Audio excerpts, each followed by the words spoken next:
A terrifying powerhouse who pillaged their way through many civilizations, killing, imprisoning, conquering, and destroying everything in their wake. They would even attempt to take over the world, and also attempt to spread their totalitarian ideology. That's right. In today's video, we'll be talking about Viltrumites. Oh, you thought I was talking about something else. I mean, I guess they do look kind of similar, don't they?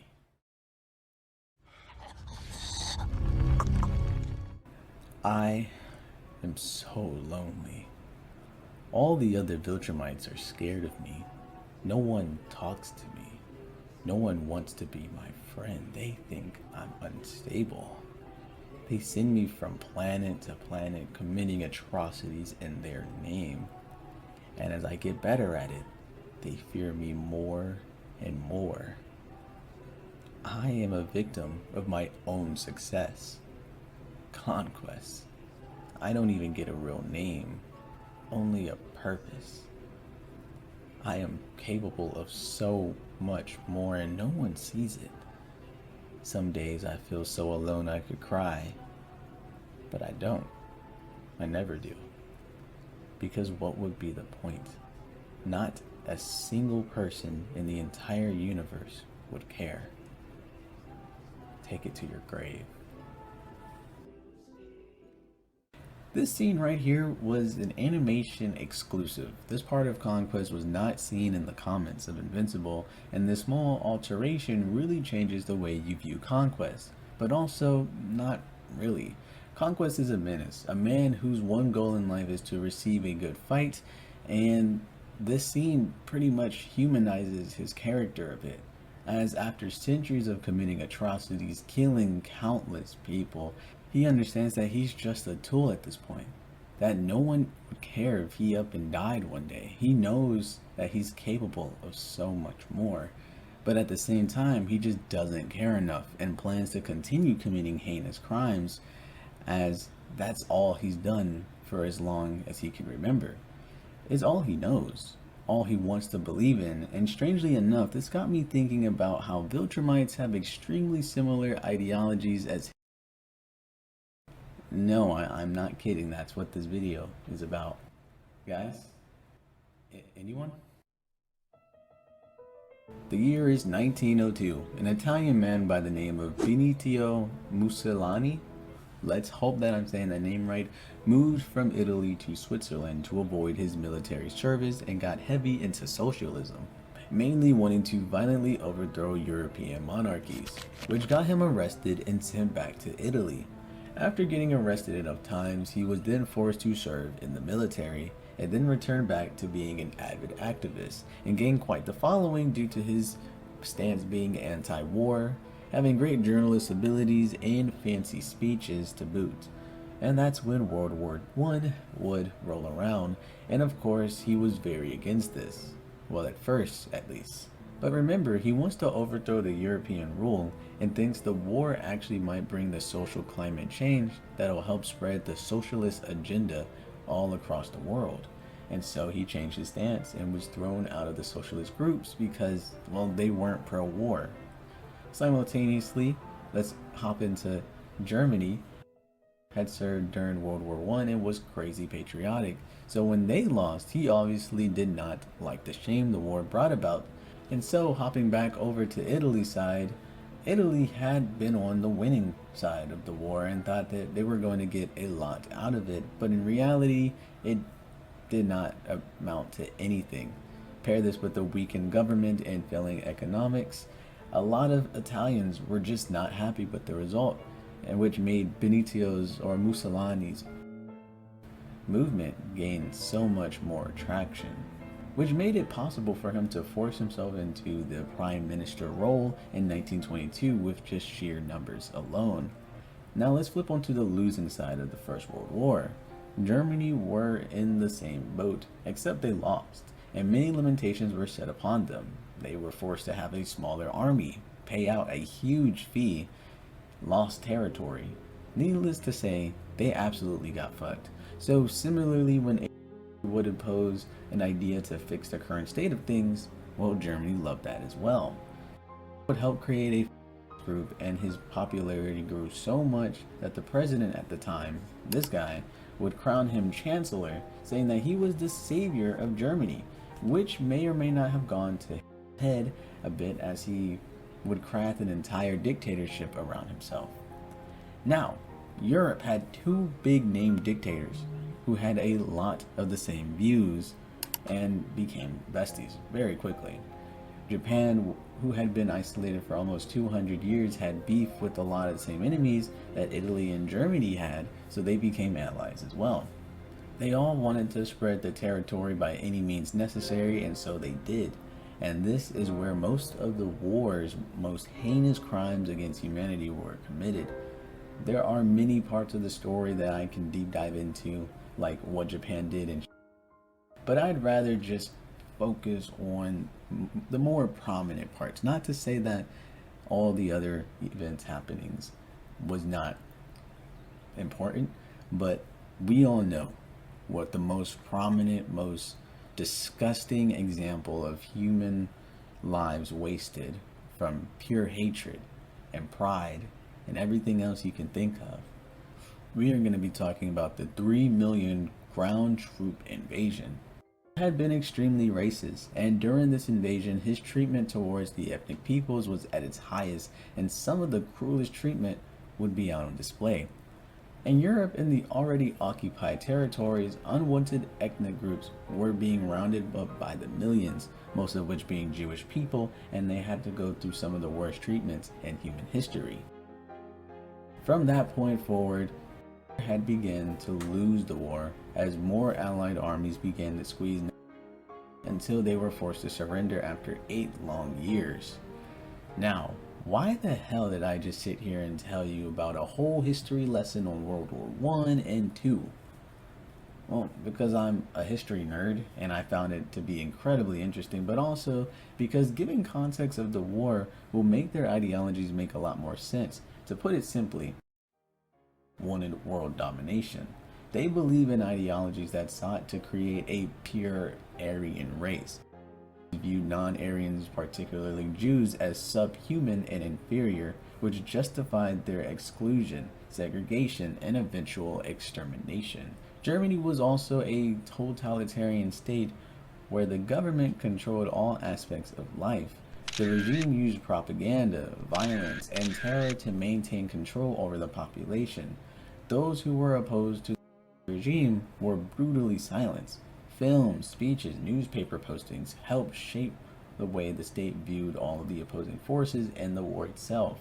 And of course, to spread a message of their terrifying power and willingness to participate in brutal activities. And this terrifying reign of terror only came to a halting stop due to the high efforts of the entire world.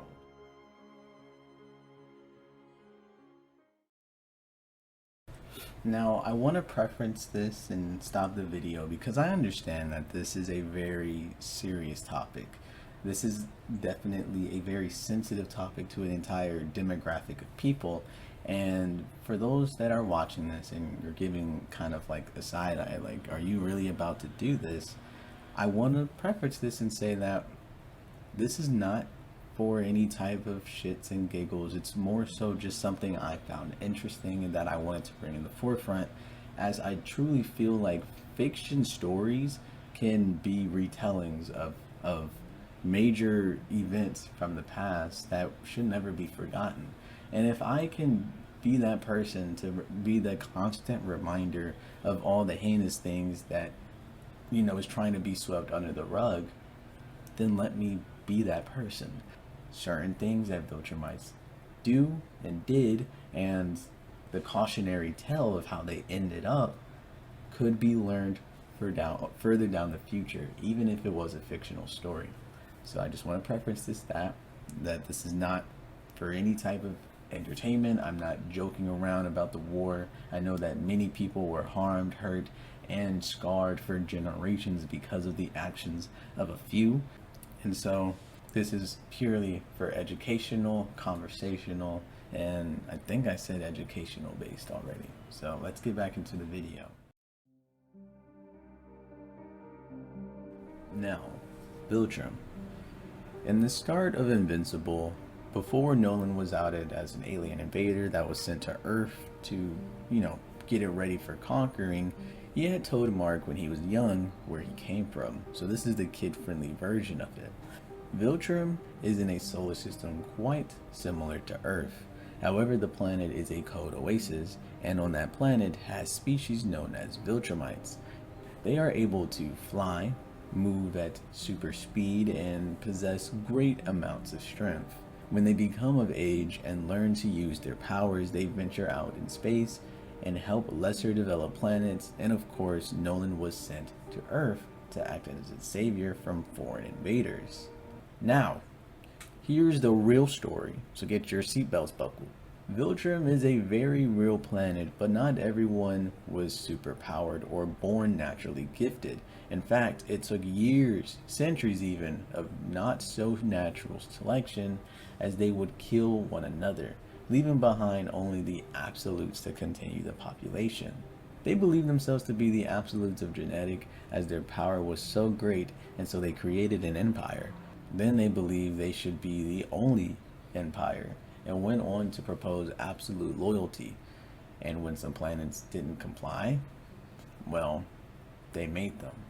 Though due to the years of killing each other and the secretive scourge virus that wiped out an entire planet of them, now only like 50 remain of pure blood Viltrumites remain alive. And well, even still, their pride refuses them to just chill out for a couple centuries and repopulate, but instead they continue their conquest of conquering entire galaxies. Of course, within the show, the first Viltrumite we come to meet is Nolan, a highly regarded Viltrumite sent to Earth to weaken its forces. And we learn just how much Viltrum has brainwashed his way of thinking.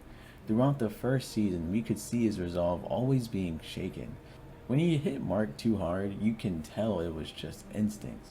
When Debbie was giving him the cold shoulder, for a moment, he had doubt. When Debbie even threw the wine bottle, hell, Nolan was surprised. And even going back into the flashback, when he was watching Mark hit that baseball, he was genuinely happy. That wasn't faked. That was genuine joy, proud, everything. But like always, his Viltrumite mission took priority, and you could see that in his eyes.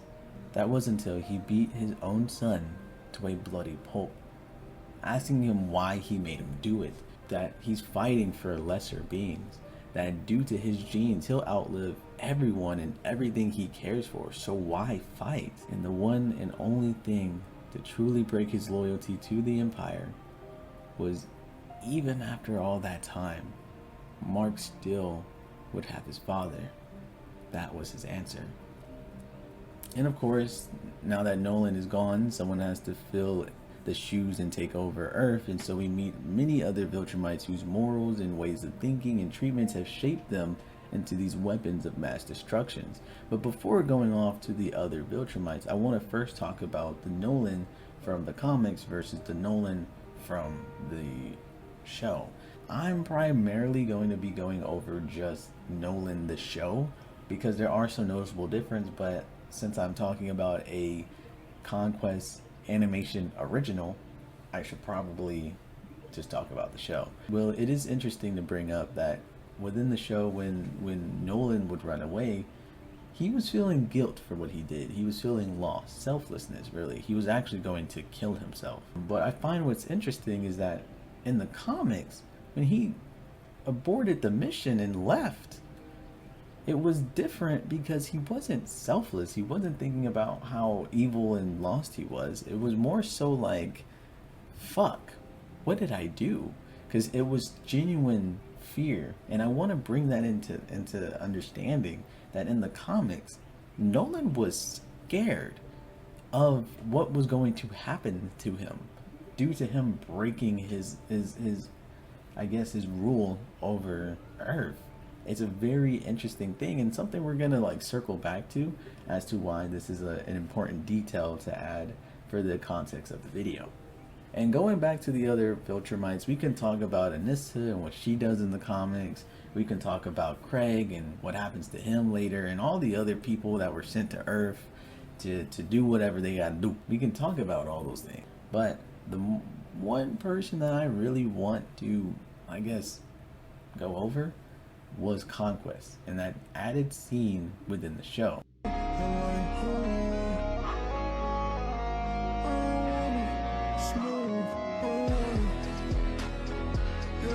Not that show. Not that one. That's the wrong scene.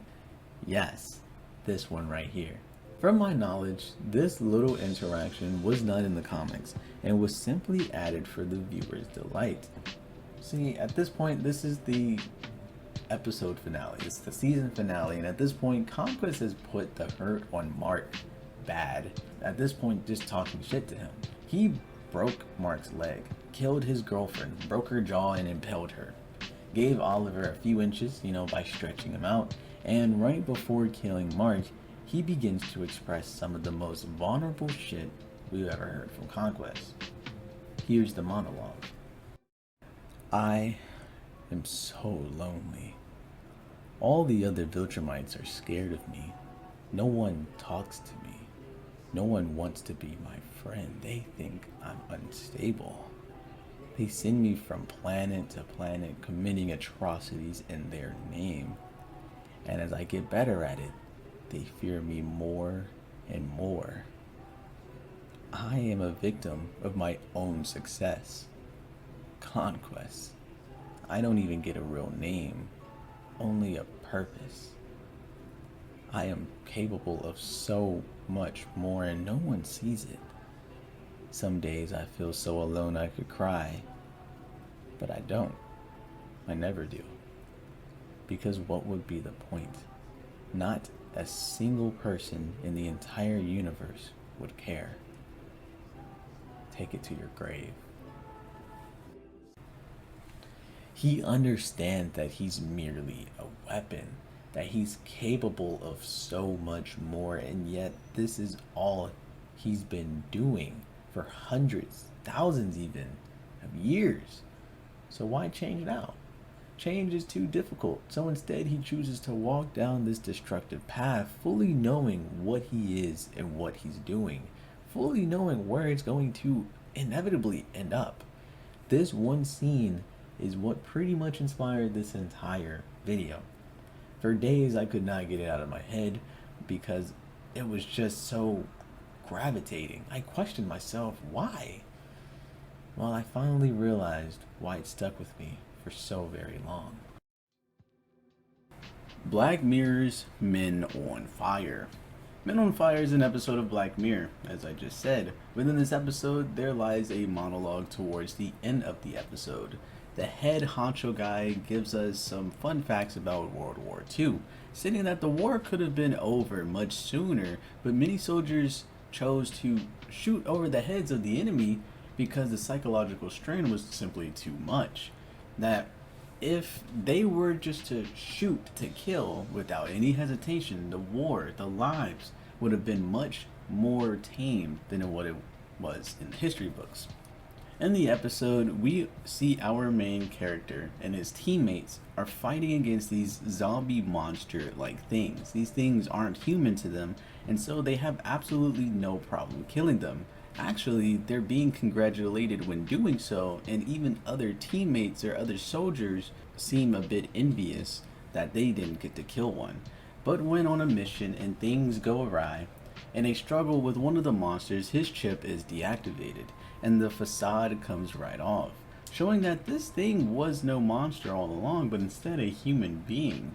When joining the force, he was asked to sign something. Being young and less than impressionable, he didn't really think about anything else, and he would sign. And when he signed this, it was basically consent of implementing a chip within his head that makes enemies look like monsters so that he'll kill with no hesitation. And honestly, it doesn't just stop there. It desensitizes him from literally everything grotesque, disgusting, or disturbing. The chip implant makes it to where the soldiers cannot smell blood. They cannot hear the screams of those they are murdering, or even see the blood for that matter. It would all come to a point where the main character dude would actually fight one of his teammates in allowing the fake monsters to escape, but he would get injured in the process. The fake monster would save him, bandage his wounds, and tell him about the war propaganda. How they're saying that these people they are killing have bad blood, and believe it to be best to kill them so that way they can no longer repopulate. It's genocide. They were saying that their blood is more susceptible statistically of getting certain diseases and whatnot. And so they believe the best case scenario is to put an implant into our soldiers' heads and kill them without any hesitation. But boom, the girl from earlier would come to find their hideout and kill the monster and child. Or the mother and child, not even the monster, as they are monsters to her, and we'd meet the head honcho guy, and yada yada yada, the monologue would begin. The fact that I want to focus on is that 85% of the soldiers early on, or like the early stages of World War II, refused to kill as their humanity shined through. And before going any further, I want to preface this by saying this is not defending Germany and or not Germany and the crimes that they have committed, not one bit.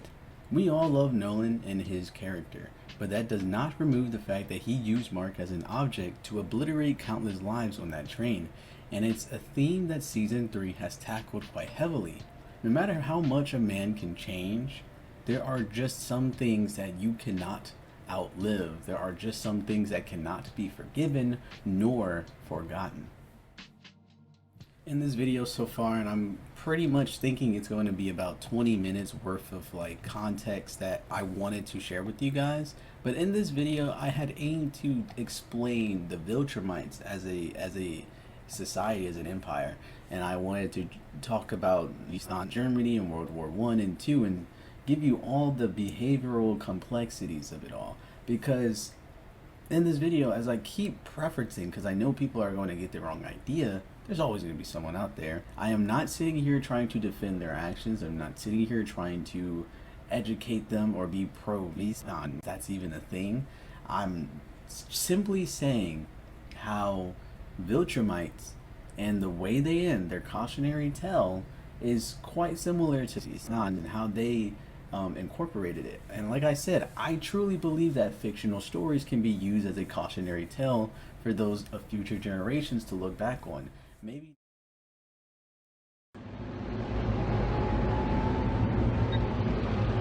the losses were immense.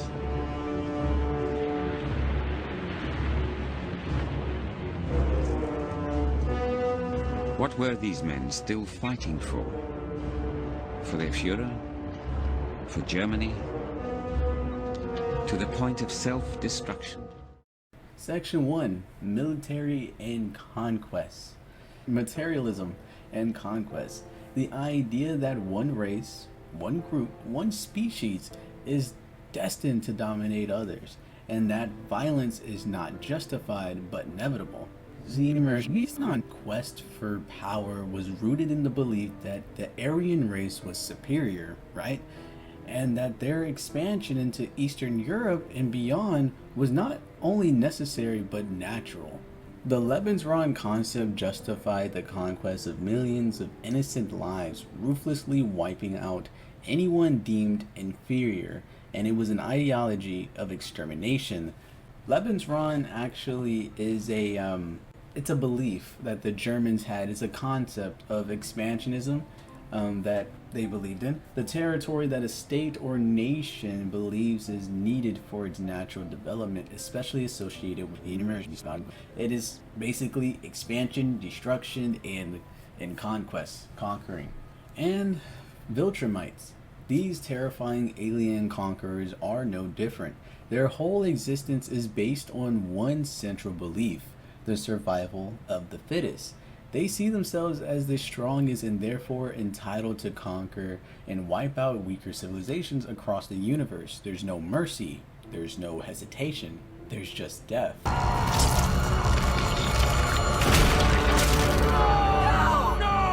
In the Invincible universe, we watch as these beings, much like these nuns, justify their brutality through a warped sense of superiority. Their belief in conquest is terrifyingly simple. If you are not strong enough to defend yourself, you don't deserve to exist. It's horrific to think about, but that's the foundation of both the Nazi regime and the Viltrumite empire. Power over life. A belief that the strong have the right to rule the weak, no matter the cost. Birkenau was part of Auschwitz. Birkenau is all the killing was being done was in Birkenau. They opened the gate, it was still nighttime, and they yelled, "Leave all your belonging where it is. Don't pick anything up. Women and children to the right, men to the left." And I'm holding on to my sister Goldie, my little brother Tuli, and we're being just pulled apart, never to see each other again. My sister and my little brother went directly to the gas chambers. When we came to the barrack, the Stubenälteste, the man in charge of the barrack, walks out. He was a Polish inmate, and he says, "Ha, you Hungarian Jews, you think you're here on vacation? Think again. You see those chimneys, those ashes that are flying? Those are your mothers, your fathers, your brothers and your sisters. And if you don't behave and do exactly what you're told, this is how you're going to wind up, ashes." I couldn't believe. You mean my sister, my little brother, ashes? This is the 20th century. How is it possible? All they want us to know is where the Jewish people live. And he was quick to oblige. He showed our apartment.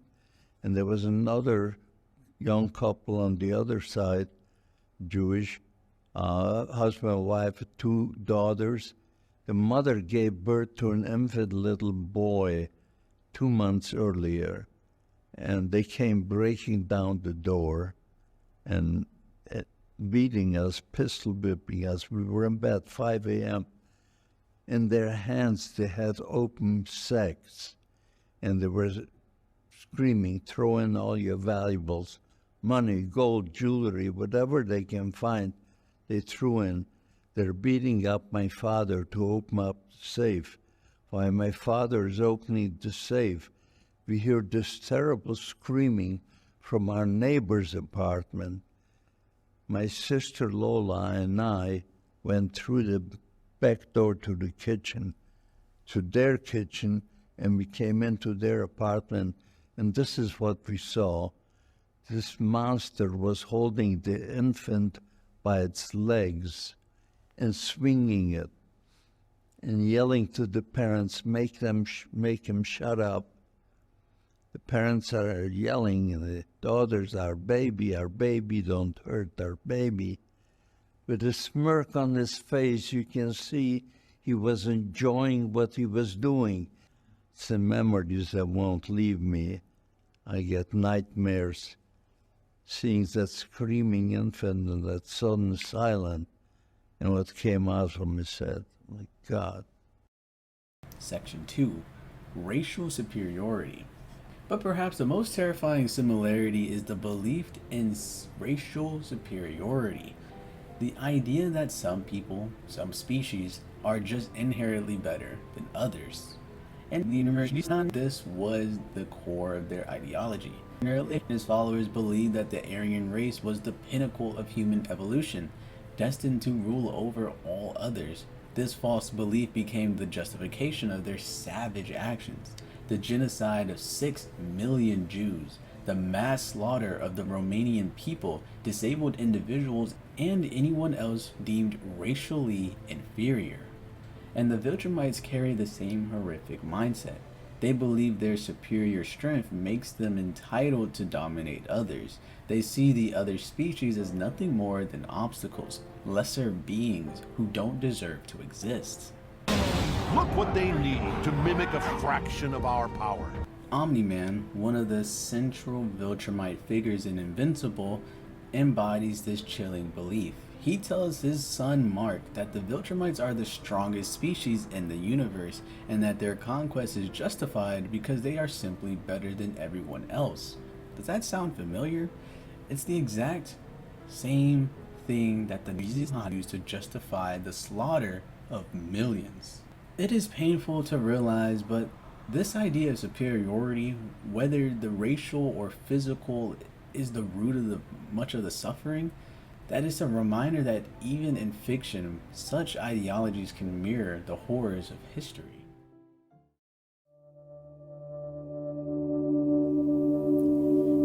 We were told, don't try to help anybody.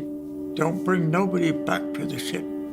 Get back here as fast as you can to get another load. We got to get manpower on the beach. The first wave I was on, and not a man survived out of that. Soldiers, sailors, and airmen of the Allied Expeditionary Force, you are about to take part in one great crusade.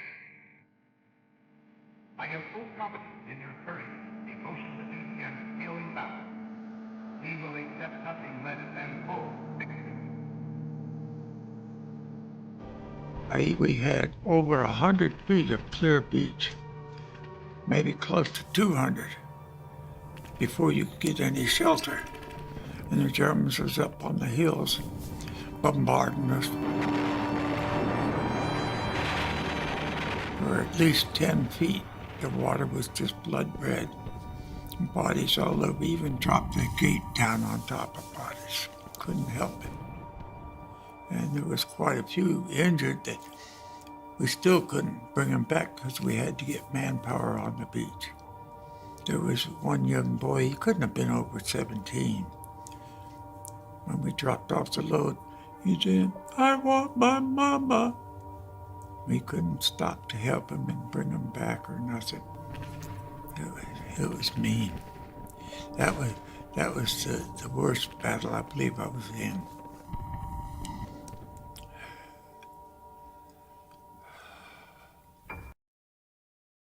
Section 3, Eugenics and the Survival of the Fittest. We may have touched on this a little bit before, but I want to dive deeper into what I mean by eugenics and the survival of the fittest.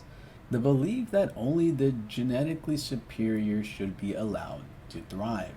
That is the concept of eugenics. These didn't just kill people. They tried to perfect humanity through cruel experiments, forced sterilizations, and experimentation. Their goal wasn't just to kill, it was to create a pure race, one that was free from what they saw as genetic imperfections. And the Viltrumites, they engage in horrific versions of eugenics too. Their empire is obsessed with breeding only the strongest warriors. They select mates not based on love or on physical strength, ensuring the future generations are even more powerful and destructive. This is something we've seen in the comments as Anissa would come to Earth and overpower Mark and rape him just because she viewed him as strong enough to bear her child. And obviously later, much later down in the comics, when Mark Jr. pretty much grows up, we see that to be true, and how he was just naturally physically gifted due to having Mark's genes and also having Anissa's genes, two elite Viltrumite. Omni-Man reveals that Viltrumites intentionally breed the strongest warriors, eliminating anyone who doesn't meet their standards. They believe that only the fittest deserve to live, a sentiment that echoes the obsession of the genetic purity. And when I say that they do selective breeding, I don't think Nolan has ever said it verbatim, but we can only come to understand that when they were killing each other, and even with the entire, like if we go further into the comics again, but if we are to use Nolan's existence as a fact of the matter, is that he simply just wasn't as strong as some of the top tier fighters in the verse are, and so they hid away his descendants. They hid away his family name, and trying to save him. And that right there, they hid away them. They were killing off weaker Viltrumites, those that didn't hold the absolute power, and by that means, it is quite selective breeding there. Also, we also see later down when they're trying to take out Thrag for sure, he purposely went and breeded with a bunch of these bug-like aliens because they grew up quite fast, and that's why we saw Oliver at the ripe age of year one was able to at least send Conquest flying. He was no match for Conquest, but that alone is a feat 1 year old, by the way. Now, it's hard to imagine a more horrifying thought than reducing human lives to a genetic equation. A world where only the strong are allowed to live and the weak are discarded like trash. And yet, that's the world the Nazis tried to create, and it's one the Viltrumites seek to impose on the universe. And what they do, they bring these girls in, and they put a cable, they weld a point on a cable, and put it through their wrist, and then they put it on a truck and lift about 8 or 10 of them up in the air. Because the cable is one tree and another tree, lift them up in the air, and go down with a bayonet and cut the child out of everyone. Well, every time I saw a German, it would scare the hell out of me, because I realized how vicious they were. The guys would get bored, in just gas chamber work, because they were just jamming people in the gas chambers, and they'd hold them in rooms before, and I've got pictures of those rooms, and I can show you that to you, and I can show you the gas chambers, but they would have different ways. They'd have looks like 50 parking spots, for your cars. Well, they're really small bins, and they'd have clips that hold their arms up there, their legs apart, and then when they had 50 of them filled, they had all these dogs. They'd release the dogs and let them go at them until they killed them all. The dogs, just for sport, because they were so bored with just doing what they were doing there. And every day they come up with different ways of killing people. And then shooting, different ways of shooting them, and the different ways of laying them in logs and burning them, and all different kinds. So we went there to shoot all the different ways they were killing them. And now for section 4, terror and brutality. Lastly, there is terror and brutality. The Nazi regime thrived on fear. They didn't just fight wars, they terrorized entire populations. Concentration camps, mass executions, forced labors, and experimentation. Millions were tortured, starved, and murdered in the name of the twisted ideology. These were human beings, treated like animals. And that what makes it more horrifying is that this violence was normalized. People were conditioned to believe that this was just the way things had to be. And the Viltrumites, much like these, did not just conquer, they exterminate. Their invasions aren't about war, they are about obliteration. Entire planets are wiped off the face of the existence because the Viltrumites don't see them as worthy of life. Omni-Man, a father to a son, shows no mercy. He kills without hesitation, without guilt, because in his eyes, the lives of others are truly worthless, nothing more than stepping stones in his own empire. Now, why do I bring this up? Because it's not just fiction, it's a reminder of the capacity we all have to ignore humanity when we dehumanize others. The Viltrumites may be fictional, but the hatred, the violence, the terror they represent, that's all way too real. In conclusion, why talk about this? Why compare the Nazis to a fictional alien race? Because the lessons we learn from history are not just from the past. They're for now and for the future. We need to remember that ideologies based on superiority, hatred, and violence can take root anywhere, whether it's in real life or stories we tell ourselves. We can never forget what happened. We can never let it happen again. Whether in our world or in the world of fiction, we must fight against the dehumanization of others. We must stand for the value of every human life. Thank you for watching, and if you found this video meaningful, I ask that you share it. We cannot afford to forget the horrors that have been committed in the name of hatred, in the name of power. We must ensure that this never, ever happens again. Thank you. I'll see you on the next one.